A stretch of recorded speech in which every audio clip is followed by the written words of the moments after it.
BYU went ahead and named its quarterback Good for them. yesterday. Does that help? How does that help? Oh, that surprised me. I mean, they got two great players, and I thought Taysom Hill was one of the best in the country when he's healthy. So he's been there a few years, and they're both really good players. So it doesn't change your preparation because we still don't know what they're going to do. In a perfect world, how many safeties do you like to rotate through a game? Well, we're starting 3, and so you'd like to have 6. That's a lot. We haven't gotten that point, but we've got more bodies now than we've had, and when the next recruiting class comes in, we'll have even more. So there are certain defenses where you might be playing 4 or 5 at a time. I don't know if we're right there yet, but we'll play at least 5 of them, I'm sure. All right, but are you comfortable through 5, 6? You sound like you're not quite comfortable. Well, I'd say I'm comfortable from an ability standpoint. From an experience standpoint, I'm not, but I'm not comfortable with several areas in experience standpoint. Gotcha, because you're going to have a couple freshmen. Yeah, some young guys. Yeah, there'll be some young guys in the 2 deep, freshmen or redshirt freshmen.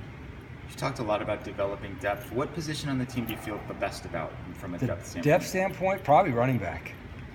I think running back would probably our deepest, position from a depth standpoint. Tight end, I think we're pretty deep at tight end when everybody's healthy. And we got 2 quarterbacks that I think are both good enough to win with. And what about the flip side of that, the positions where you're kind of concerned the most about the depth?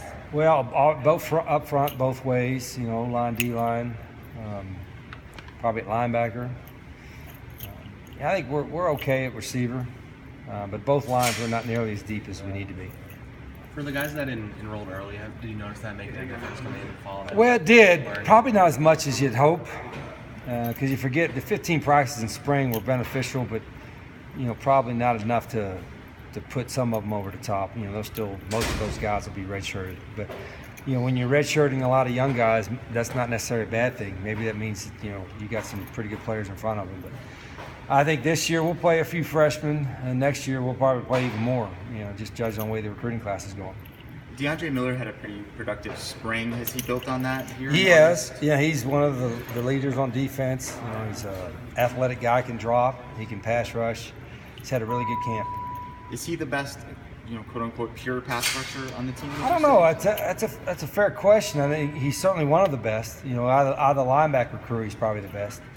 Are you having more of a hands-on approach with the defense than you have in the past? I've always been pretty hands-on.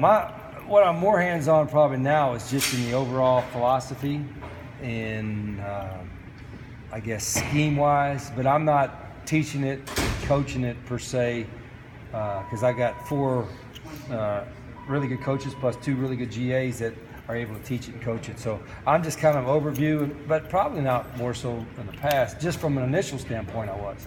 How have you seen the guys react to that and their teaching?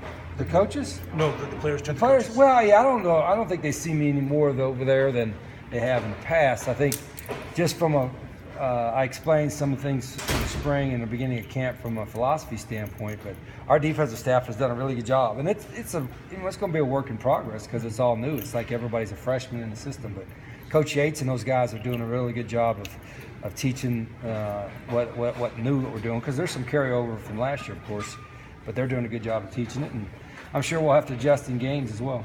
Have you figured out the roles for the kicker and punter? No, and it's daily. I mean, Josh Pollock is probably the most consistent from punting and field goal, but we're trying to including today, putting them under pressure every day to see how they react, and tomorrow night will be another test for them.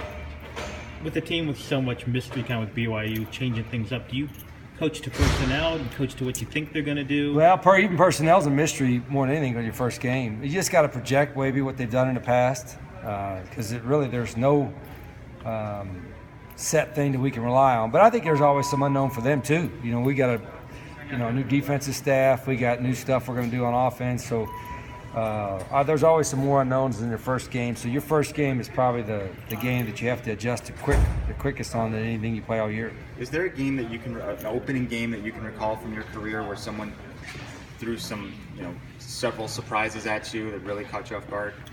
Probably about every opening game, but I can't recall anybody being totally we had no idea that they were going to do anything close to that, kind of like going to a triple option or something like that.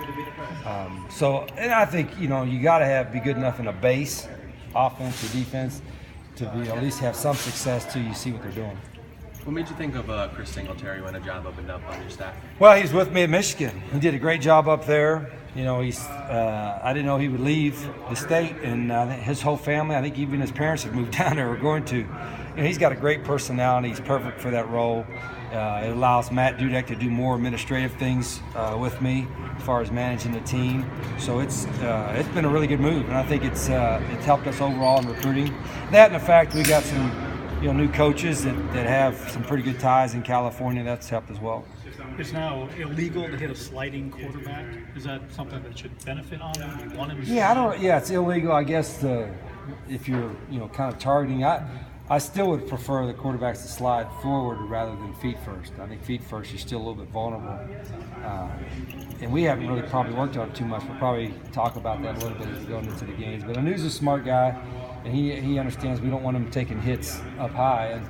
And there are times when they need to slide. I'd rather them slide head first rather than feet first.